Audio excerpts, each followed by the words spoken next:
Bom dia, tudo bem com vocês? Vamos iniciar hoje o episódio número 10. Quero agradecer pela presença de todos que têm nos acompanhado. Tá? E hoje nós chegamos na metade do projeto. Tá? Então essa série tem 20 episódios.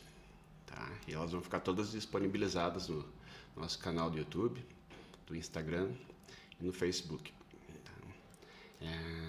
Esses mesmos vídeos também estão no nosso canal do TikTok, para quem quiser acompanhar toda a sequência, tá tudo armazenado para vocês lá. Então vamos lá.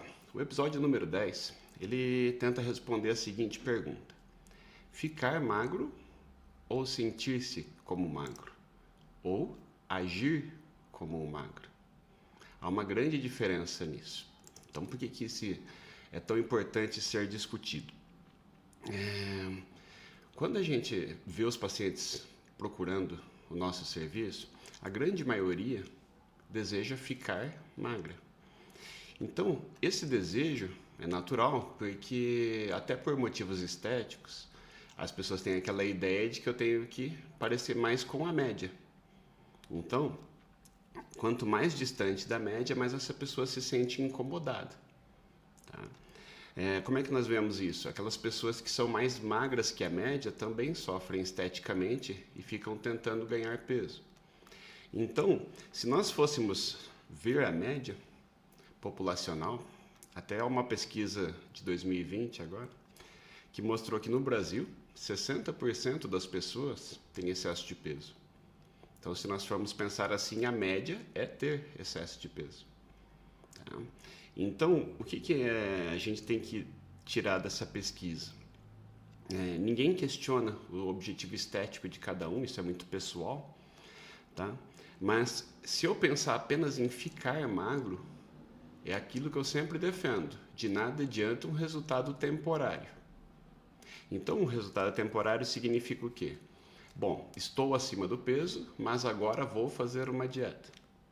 Há uma grande diferença em vou fazer uma dieta e eu sou uma pessoa que faz dieta. Então, agir como magro causa bastante confusão nas pessoas, porque agir como magro significa agir sempre como magro. Tá? Então, quando a gente fala desse assunto, o que a gente quer enfatizar é a necessidade de se criar uma identidade, tá, que atinja o objetivo. Alguns exemplos bons nesse sentido. Eu quero tirar boas notas no ano que vem. Certo. É bem diferente de eu quero ser uma pessoa estudiosa. Então, se você se torna uma pessoa estudiosa, esse efeito é perene. Ele é eterno. Então, essa pessoa não vai ser estudiosa e de repente deixar de ser. Ela vai querer ser cada vez mais estudiosa. Agora, se ela coloca um fim em si, como nós discutimos nos episódios de meta fixa, né? Essa pessoa vai falar: quero tirar boas notas. Se ela tira boas notas, ela vai simplesmente parar de se esforçar. Outros exemplos assim: eu quero pintar um quadro. É diferente de eu quero me tornar um artista. Então, pensando nesse conceito de identidade, como é que uma pessoa faria para pintar um quadro e como é que ela faria para se tornar um artista? Se a pessoa deseja se tornar um artista, ela faz todos os ajustes necessários para assumir uma nova identidade. Porque para pintar um quadro, eu compro um cavalete, compro algumas tintas, pincéis e pinto um quadro. Só que assim, sem estudo algum, sem nenhum motivo para isso, sem nenhuma prática. Será que esse quadro vai ficar um quadro admirável? Ou se essa pessoa, ao se entender como um artista, ela vai estudar o assunto, ela vai se aperfeiçoar, pesquisar sobre a melhor tinta, pesquisar se existe algum tecido que seja mais fácil, mais difícil para atingir as metas que essa pessoa entende como um objetivo na profissão de artista. Então, o outro exemplo, aquela pessoa que queira se tornar um tenista amador. Hoje, nós podemos pegar uma raquete, bolinha, chamar alguém e jogar uma partida de tênis. Isso é muito diferente de se tornar um tenista amador ou mesmo um tenista profissional. Se nós formos ver a rotina de um profissional, a vida dele depende em cada detalhe para esse objetivo de ser um tenista profissional.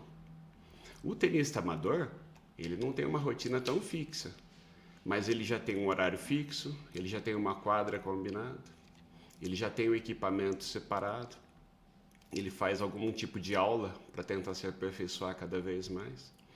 Então, o que eu quero mostrar para vocês é que há muita diferença entre uma pessoa que não é magra, que quer ficar magra apenas, ou uma pessoa que passa a agir como uma pessoa magra. Tá? Então, onde está a grande confusão? Nós temos, então, se 60% tem excesso de peso, 40% não tem. Então, esses 40% que ainda não tem são aquelas pessoas que ficam magras sem fazer dieta alguma. Então, essa pessoa que nunca ganhou peso no passado, essa pessoa ela vai ter uma visão torta da obesidade. Ela nunca teve que enfrentar uma dieta. Ela nunca percebeu que todos os dias nós somos tentados a sair da dieta, seja por alguma angústia, seja por alguma festa ou alguma viagem, entendeu? Então, as pessoas que nunca lidaram com o peso, e isso eu acho que me ajuda muito, o fato de eu ter ganhado bastante peso no passado, bem quando eu comecei a carreira de endocrinologista, isso mostrou para mim que, assim, se eu quero ser um endocrinologista e que a maioria das pessoas vai me procurar para perder peso, eu tenho que passar a ser um médico que dê exemplo nesse sentido, certo? Isso porque seria diferente para os pacientes. Tá? Então, cada pessoa que emagrece, ela quer emagrecer para sempre. Não adianta nada eu emagrecer até aquela festa, depois engordar. É que a gente realmente não acredita que o peso vai retornar ao peso máximo. A gente simplesmente fala, não, agora eu vou me cuidar, de uma forma bem nebulosa, bem abstrata, e com certeza essa pessoa vai retornar no peso máximo. Então, o que eu quero diferenciar dessa forma é que agir de forma magra para quem já foi obeso. Então, a diferença está naquela pessoa que nunca ganhou peso e fica magra automaticamente. Tá? Então, por mais que os magros digam que se cuidam, quem passou algum dia com alguém bem magro já percebeu que isso não é verdade. Tá? Você fica até chocado do tanto que a pessoa come e continua com o peso totalmente controlado. Então, se a gente não sabe que a obesidade só se trata de uma doença hormonal, eu vou sempre entender que aquela pessoa tem um metabolismo rápido, aqueles chavões que nós sempre ouvimos, né? Que ela não tem tendência, entendeu? E na verdade o que ela é? Ela é uma pessoa normal, é uma pessoa que não tem essa doença hormonal que tanta gente tem, inclusive eu. Então, quando eu digo agir de forma como um magro agiria, agir como um magro que já ganhou peso, essa pessoa tem que ter o plano alimentar à mão. E é o que eu sempre enfatizo. Essa é a importância de ter uma dieta para aquele dia, todos os dias. Tá? Então eu posso falar, isso é a criação de um hábito. Exatamente. Tá? Então, se eu quero passar no vestibular no final do ano, tudo bem, eu vou fazer de tudo para estudar para fazer naquela prova.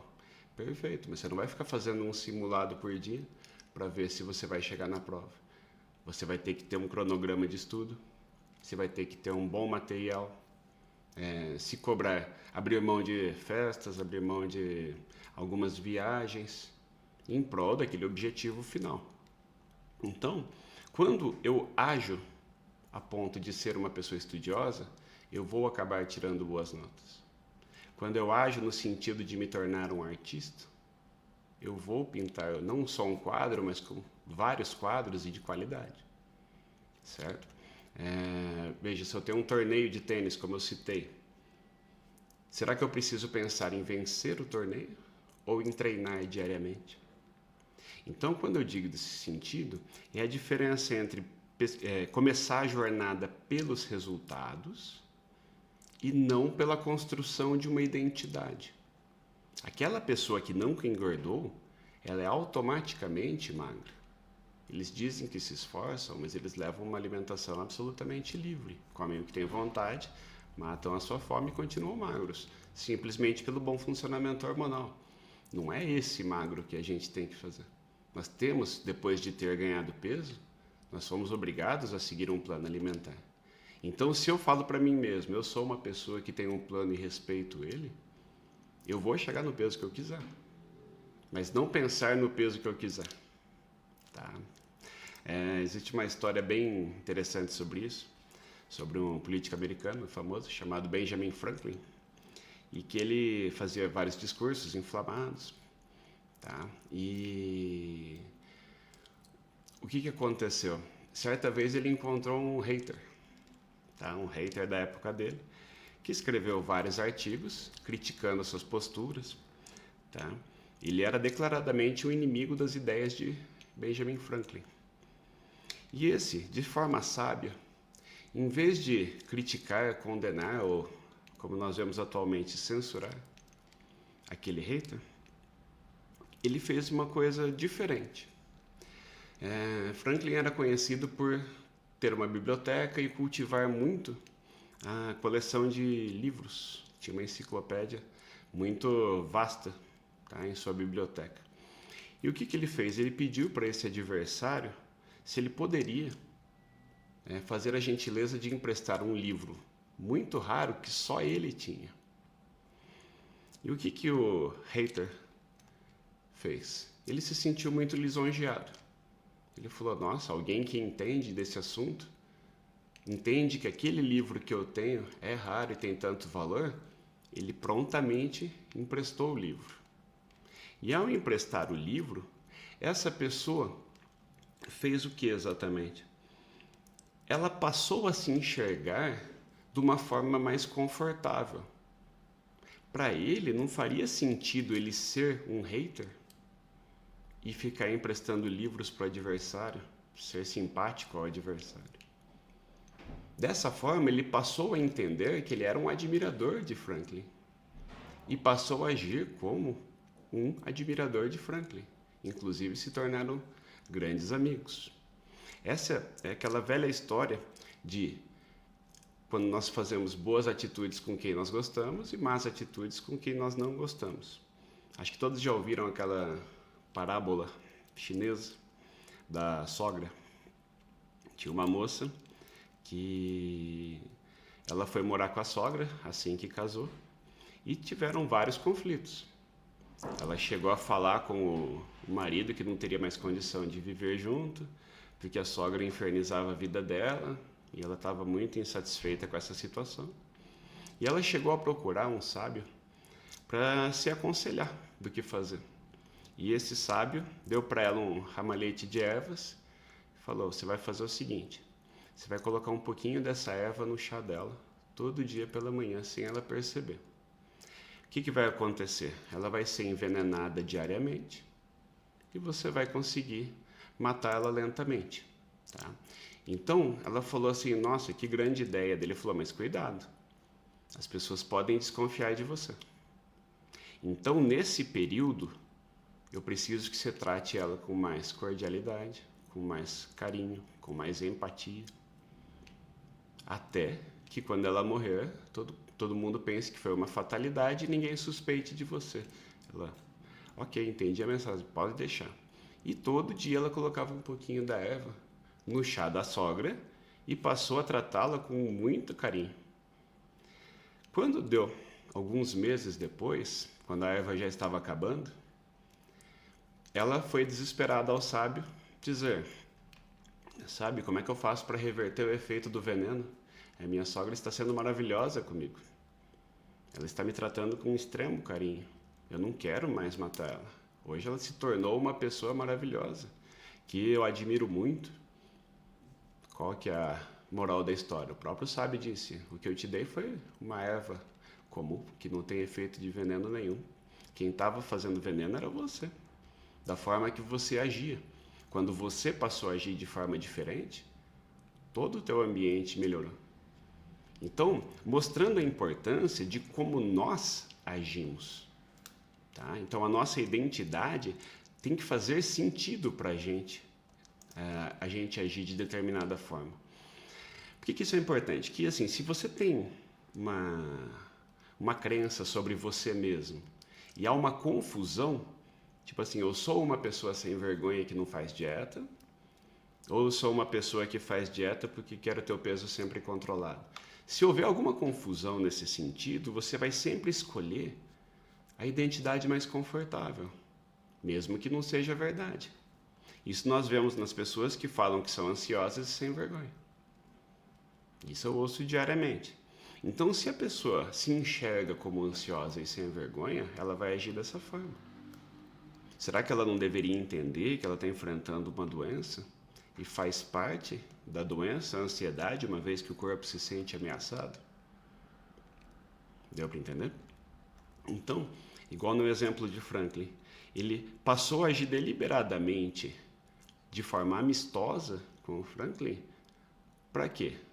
Para que não houvesse uma confusão com a imagem que ele tinha de si mesmo. Então ele era um adversário, ele era um crítico. Como é que um adversário e um crítico empresta um livro raro para o Franklin? Então, dessa forma, ele passou a mudar a identidade para que fique mais confortável essa atitude do livro, certo? Então, assim, quanto maior seja o preço das nossas decisões, mais a gente vai tentar justificar ela. Isso nós vemos muito em quem compra os novos medicamentos para a obesidade, que são bem caros. Então, a pessoa pensa, mas eu preciso do medicamento. É tudo que a indústria quer. Que eu invista um grande preço e aí eu me dedico à dieta já que eu gastei esse dinheiro com o medicamento. Tá? Então, muita gente, eu digo assim, certo, você comprou o medicamento, ele te ajudou a fazer a dieta, você vai conseguir pagar esse preço sempre? Às vezes ela entende que é necessário, ela tem condições disso, e o medicamento ajuda, só que com esse preço é muito pequena a quantidade das pessoas que conseguem manter esse tratamento por toda a vida. Então, justamente essa ideia finita de emagrecimento, que eu vou emagrecer até ali, depois eu paro o medicamento, não faz o menor sentido. Uma vez que eu inicio o medicamento, a minha maior chance de continuar magro é se eu continuar esse medicamento. Igual quando as pessoas dizem, mas quando para o medicamento engorda. Não, quando eu paro a dieta eu engordo. A verdade é que a pessoa para o medicamento quando atinge o platô e para a dieta também, só que ela põe a culpa na parada do medicamento. Por quê? Porque é uma visão mais confortável. Entendem que as nossas crenças, elas determinam aquilo que a gente quer acreditar. Nós vemos até pela política, desse ano que foi de eleição. Um dos lados enxerga a mesma situação de uma forma completamente diversa da outra, seja em qualquer assunto. Então, até pelo espírito de grupo, você tenta entender de uma forma mais confortável para você qualquer uma das situações, mesmo que não seja verdade. Tá? Então, eu estou enfatizando isso para que a gente passe a agir como uma pessoa que quer ficar magra. Então, essa pessoa, ela vai agir de forma a não deixar qualquer alimento disponível em casa, não ficar em uma vida social, falar, não, nessa festa eu mereço. Você está se enganando, você está falando uma mentira para você. Se você tem tratamento, você não pode sair da dieta. E é possível fazer dieta comendo o que tem na festa. Só vai ter que ser bem menos do que você gostaria. Então, essa pessoa, quando alguém fala assim, nossa, o que você fez para emagrecer? Você deveria falar assim, não, o que eu faço, né? Diariamente. Então, essa é uma luta diária. E o interessante disso é que quanto mais nós repetimos um comportamento baseado na identidade, mais nós nos vemos nessa identidade. Igual aquela pessoa que começa a ir num abrigo para fazer caridade.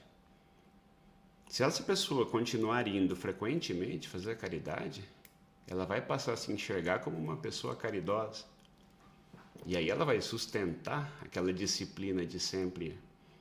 Você pode fazer uma caridade de vez em quando, Mas se você não se considera uma pessoa caridosa, você não vai ficar fazendo isso sempre, tá? Então, a dedicação para cada uma das atitudes que nos levam ao sucesso dependem de como você se vê. Então, quando a pessoa fala, eu sou sem vergonha, eu sou ansiosa, eu falo, não, você se vê assim. Entendeu? E por que você quer se ver assim? Porque sabe que não é fácil viver de dieta. Tá? Então, a gente não quer, inclusive, aceitar a obesidade como doença por causa disso. Porque se eu entendo que ela é uma doença hormonal crônica, significa que eu vou ter que assumir um tratamento por toda a vida. Então, muitas das pessoas não conseguirem controlar o peso, na base do problema, é ela não aceitar que ela vai ter que passar a viver sob controle. Até que ela percebe que é muito melhor viver sob controle, nesse sentido. Tá? Então, o que eu sugiro aqui para a gente conversar? Vamos dizer assim, o exemplo do paciente, da pessoa que queira se tornar um leitor. Em vez de você falar, eu quero ler mais livros, você tem que se tornar esse leitor. O que faz um leitor? Ele separa um horário para leitura todos os dias. Ela faz uma relação dos livros que mais interessam e só lê o próximo livro quando acaba um. Percebam que há toda uma estratégia para isso. Quando você vê, você já leu diversos livros e aí você passa a se enxergar como um leitor. Essa pessoa, ela automaticamente vai ter aquele horário só para isso, vai ter aquela regra de só ler o próximo livro quando ela acabar um deles. Entendeu? Aí você se enxerga como um leitor. Essa pessoa, ela discute os livros com os amigos, ela participa de comunidades. Tá? Então há uma grande diferença entre eu quero ler mais e eu quero me tornar um leitor. Outro exemplo, aquela pessoa, eu gostaria de me aposentar cedo. Acho que todo mundo gostaria de se aposentar cedo. Mas você é uma pessoa que faz economia todo mês? Você é uma pessoa que tem um orçamento detalhado de como vai ser o seu mês, né? Então, se eu tenho esse orçamento detalhado, eu tenho um roteiro para seguir. Eu vou saber lidar até com as surpresas. E o que vai acontecer? Você vai acabar aposentando cedo. Então, novamente, eu reforço que mais importante que o desfecho é o processo. Entendeu? Então, o que eu preciso é enfatizar qual processo que eu vou seguir. No caso do emagrecimento, eu quero pensar, eu quero perder peso. Não, eu quero só uma pessoa que está sempre no controle da alimentação. Para isso, eu vou ter que ter ajuda especializada, vou ter que ter acompanhamento de nutricionista, de médico, de profissional de educação física.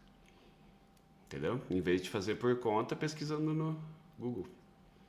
Tá? Então, hoje, nós temos várias técnicas para orientar os pacientes a controlar o peso. Entendeu? Então, o que a gente vai ver no Google, inclusive, são soluções até perigosas, por pessoas que não têm a menor responsabilidade com o que elas estão orientando. Tá? E da mesma forma, uma pessoa que está no controle da alimentação, ela vai estar sempre munida de um plano muito bem determinado.